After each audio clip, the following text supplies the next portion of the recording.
Well, he came up last week, Bouva Dare, but the story has evolved a little bit. So let's talk, Dave, first of all, about the likely prognosis and where we might see him and what the ramifications of that incident might be. Right. Well, the likely prognosis of when we'll see Bouva Dare, I believe, is probably next season. I think Nicky Henderson said last week that that it was. I think he said a slim chance, I think, of seeing the horse this year. What it really does, if I had a horse who, Envoi d'Haleine or any other... Or Honeysuckle. Honeysuckle. I think that the Champion Hurdle looks a very, very open race at the moment. Yeah, I wouldn't put it past them to get him back in time for Cheltenham. They will, Mr. McManus is getting back home to Ireland, and they'll do their stuff with him. Yeah, if there is somewhere you want to recuperate, Martinstown, a good place to recuperate. Yeah. But I wouldn't mind recuperating there for a couple of months. Probably need to. Could be the answer. Well, I don't know. The point is that it's early stages. I think we just have to. I mean, Fergal is better than anyone. You've got to give it a month. Yeah. Then you've still got time.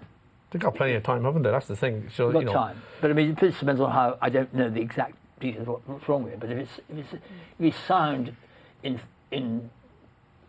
2 weeks, 3 weeks, he'll be fine. If you're sound in a month. It's the hole left by that piece of wood. And I'm not a veterinary surgeon. That it's basically keeping that infection free and giving it all the time it needs to recover from having had a big just because of how much. stake I mean, in I think foot. all these things it's how much activity he's able to do. Because like all athletes, if you're completely immobilised, and funny when I was riding, the terrible thing was you said plaster of Paris. People won't remember that. They aren't over 50. But if you broke a leg or something, it went into plaster of Paris. So when you finally got your limb out of it, it was completely shrunken and finished. The horse is locked in a box. He as an athlete, he's got no basic fitness. Whereas if you keep him walking. I think they can with water treadmills and spas and stuff now. So I think you've got much more chance than you used to have. Okay, that's Bouva Dare. Well, let's hopefully we see him sooner rather than later. Let's talk about Holly Doyle for the second consecutive week, because she has now surpassed amount of winners for a female jockey in a calendar year. And she's not just ended the year on a high, she's ended it riding almost better than she ever has done, and with important victories as well. And it's important, Bruff, isn't it, that it's not just one female jockey making an impression, it is several. And we do seem to be in a building process now. I don't agree. Do you not? Well, look at the statistics. I did something on Sunday Tide when Hayley Turner won at Ascot.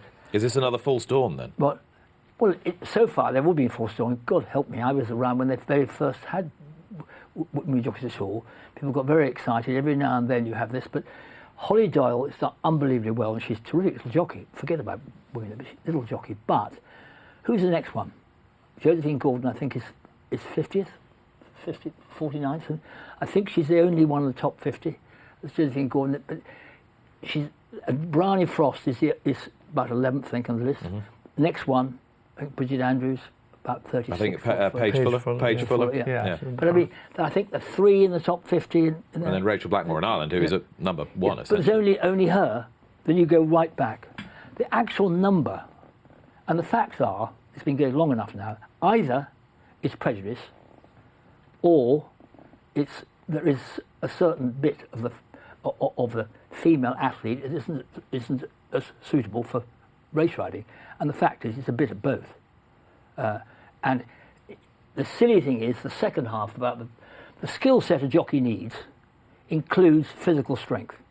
The skill set. There are lots of other things that women are just as good at. The decision making, touch, timing, understanding the equine athlete, all that sort of stuff. But there is a bit which is physical strength. Fergal knows. And if women were as strong as men, which people sort of say, oh, she's just as strong as men, they'd be in the same weightlifting class in the Olympics. The female athlete of 8 stone or 9 stone is not as strong. Talk to Hayley Turner. I mean, it's about a third. Men lift about a third more for the same weight. And there's a little bit of race riding. A lot of the time, you've got the touch of everything else, but it is very so that when the person there is a holding and shifting of it's half a ton beneath you. You've got to shift it. It needs strength, and at that stage, the female isn't as strong.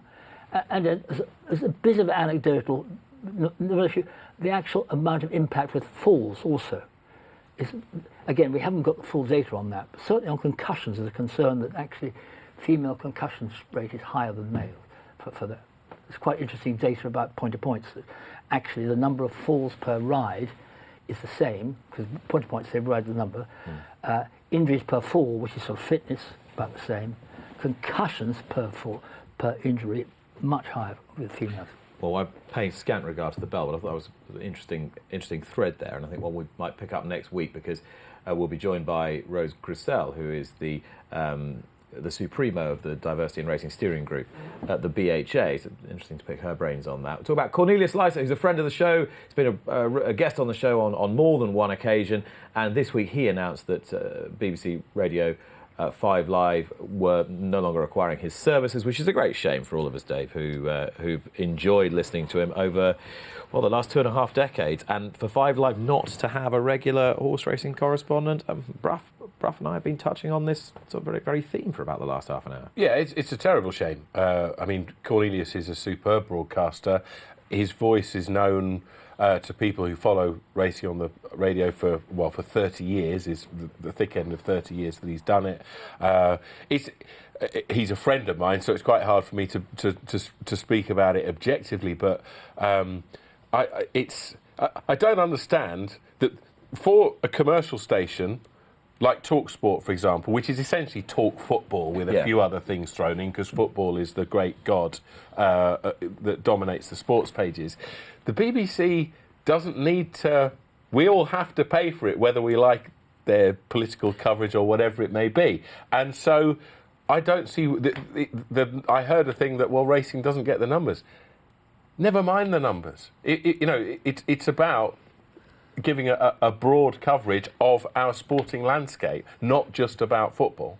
And if you've got 20 or 30 people who are talking about football on Britain's leading talk radio network run by the BBC, surely you can afford 2 for racing, 1 commentator, 1 correspondent, can't you? Well, I mean, we talked about this subject before. David knows the press room is leaking people at the moment, and people just... The fact is, there have been all sorts of, no doubt, group therapies or group sessions and research gone in, and they can look up and say, well, we think that we can get away with it, and we'd rather spend the money doing something else. And you look down the BBC Sport website, it goes football, I think Formula One, rugby union, tennis. Racing is about 10th or 12th. Mind you, it always wasn't nearly as people thought. You used to have more coverage on television than anywhere else because, well, both channels used to do Saturdays. And gradually they realised that actually that if you polled people, they didn't have racing as their number one interest. No. It was just there. It was there because it was a live sport you could put on. I've told this before, but my English teacher at school used to walk around with a copy of the Racing Post. Yeah. And he'd say, I hate horse racing. I say, why? And he said, because when I was growing up, there was 3 channels and it was on 2 of them all the time, and I had no choice. Every Saturday had both BBC and ITV showing racing live. Let's talk about little Rory Mack. Dave, I'll just let you take this one for a brief explanation and away you go. Right, well, little Rory Mack ran a never near a 6 at Warwick. Liam Hurd was given a ban for failing to... I beg your pardon? 10 days. 10 days for failing to be seen to make sufficient effort to get the best possible placing. The horse came out at Market Race and won at 15-8 on Thursday. The owner, Adam McCormack, had a bet of 20,000 quid at 2-1 with Star Sports bet and a few other wagers as well. He was taunted on Twitter by people saying, when's the handbrake coming off? He rather inadvisedly responded to this by putting goading. He goaded the trolls. Inadvisedly. Now, he may be on a disrepute charge. I'm going to hand this over, but I would just... I said this to Adam the other day on the TV, on the telephone, and that is, when a couple of years ago, a few years ago, I got stopped for using my mobile phone whilst driving. It was an offence, but it wasn't a big one at the time. It was the early days. It was just on the South Circular. How the copper saw me doing it, I'd never know, because I would say, you'll never catch the Bedford fox. But he did catch me. Catch me, he did. And he said, he looked at my car, which was a total mess, and he said, I can see this is a working car, sir, etc., etc. And when you're apprehended by the old bill, you say, taken on board, sir. Thank you very much, sir. Good day, sir. Where are we going? Don't. If you've landed a punt and the horse was the subject of a steward's the time before, just switch your phone off. Don't respond on Twitter. Just keep it to yourself. I don't think we've got too much more to add, have we, Bruff? No, the only thing you can say, Liam Hurd got 10 days for basically stopping the horse. Well, not stopping, not really up completely. Wouldn't have probably made Riding an injudicious race, yeah. Whatever you like to use the phrase. And the guys in the darkness last night got 10 days as well, which I think is probably. I think their chances of mitigation in that case must be quite high. Yeah, it'll be interesting to see what my learned friends can do with them. Yes, they sport. Oh, we do this every year, don't we? Sports Personality of the Year, and we're sort of riffing on a theme. We moan about how it doesn't get any racing, doesn't get any coverage in the event itself. But this year, surely, Bruff, Frankie Dettori had a decent case of being in that last six, but he didn't make it. He did. I mean, the fact is that the danger is within this. We're being too insular we're in again. our parish will say, why don't they realise how wonderfully popular we are? Well, they're saying to us, no, you aren't. I mean, that's BBC is saying we can't be bothered to have Cornelius anymore. You know, I'm not saying it isn't good, just saying no, we can do without you. But there is cut through in places. Look at the story of Khadija Bella winning at Glorious Goodwood, who was awarded Sunday Times Sportswoman of the Year. Bryony Frost up for the BT Sportswoman of the Year. So it's more that the stories that resonate on a more wider entertainment style level will seem to cut deeper than what I would call a bona fide sporting achievement of Frankie Dettori. And that's why, the point about women jockeys is that people, it's sort of patronising. They go, oh, it's amazing. And so many women jockeys. Well, no, there aren't. I mean, not successful ones. Oh, Fergal, just aren't very many. The fact been going a long time now. The idea that there's sort of the way they talk, you should imagine there's masses of women in the sort of top 50. There aren't. I mean, the Bryony Frost is fantastic. I mean, she's an exceptionally good rider, but there's one or two really exceptionally good riders. And it's the odd things that racing is he has an oddity. But the sportainment, as you always call it, Dave, seems to be getting more cut through than the sport. Yeah, I think so. Pure sport, Dettori's achievement this year has been... Look, Dettori's box office, we all know that, and by his own standards, he has had an exceptional year. This was a jockey that in 2012, when he split from Godolphin, we all thought that his days were numbered. It's a remarkable story. If the BBC can't see that, on 5 Live this week, the presenter asked Holly Doyle, what's next? Winning the Grand National? Well, Radio 2, I think, wasn't it? I'm sorry, Radio 2. What's next? Winning the Grand National? As far as Bruff, I completely take on board what you say, but I think that I know how you're going to counter this, but I would say that there's an anti-racing bias at the BBC. Is that just me being? Well, no, I don't think you're, because I don't think it's the BBC. I think it's a bit element of anti-racing bias in Britain as a whole. I mean, we've got these two problems of betting and horses, both of them saying, oh, well, you shouldn't be doing this. I'm going to have to press on because I want to talk to Richard Fahey about the apprentice situation, and I know he's got plenty to say. So I'm going to kick on. Suleika Varma has got Andrew Tulloch's job, the job that Andrew Tulloch stood down from yesterday after 24 very successful years at Aintree Racecourse, and Suleika has got the job having been sort of part of his team in addition to her responsibilities elsewhere. You'll know Suleika well. Fergal, good appointment? Great appointment. I was a little bit annoyed, a bit like come back to Profits. They said, the first woman, and made a big issue about her being a woman. She didn't get the job because she's a woman. They gave her the job because she's a very good clerk of the course. She's worked very hard for that, and I think it's be a great appointment for Aintree. She's a very good girl. And I quite like the fact that she was with the Jockey Club, but she's been away at Hamilton for 5 years because it's easy to get institutionalised, and she's been away and come back, and has also been part of that important team at Aintree on Grand National Day. Yeah, I mean, sadly, the way that the media will present this, like you say, a woman is in charge of the Grand National. That's an indication of how the media works and the times that we live in.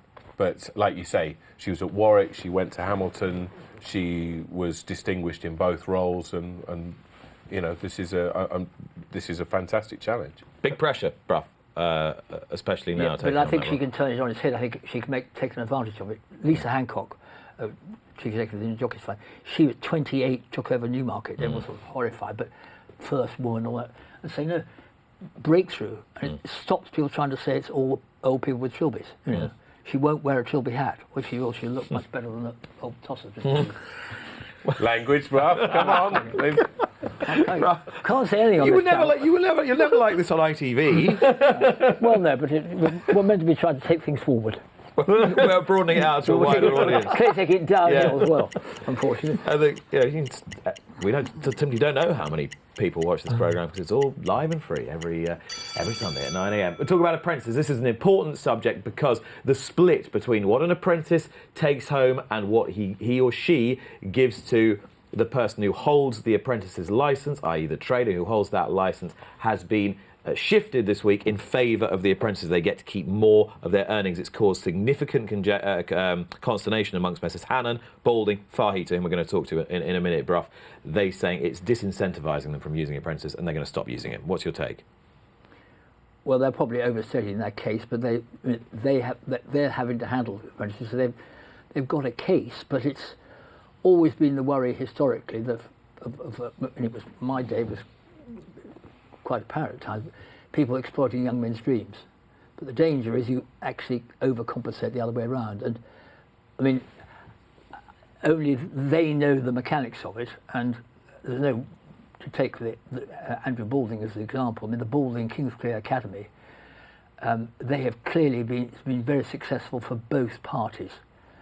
So they've got a perfectly good right to say that their side of it. I mean, I can't really have an opinion either way, but the danger is we're sort of trying to, if you actually do get people like Balding not make it worth their while to try and support people, then it's still a business, and they have the number of people you're going to bring through. Not many are going to make it, but clearly a Kingsclear type academy has been very successful. The key here, Dave, to me, is that if you look at the bottom line, the trainers aren't making fortunes. They make more if they don't adhere to the agreement in place, which is to pay their apprentices working expenses. And the ones that haven't been paying the expenses are the ones that are actually making more out of the apprentice. 2 points, and I'll make them as briefly as I can. One is I don't see...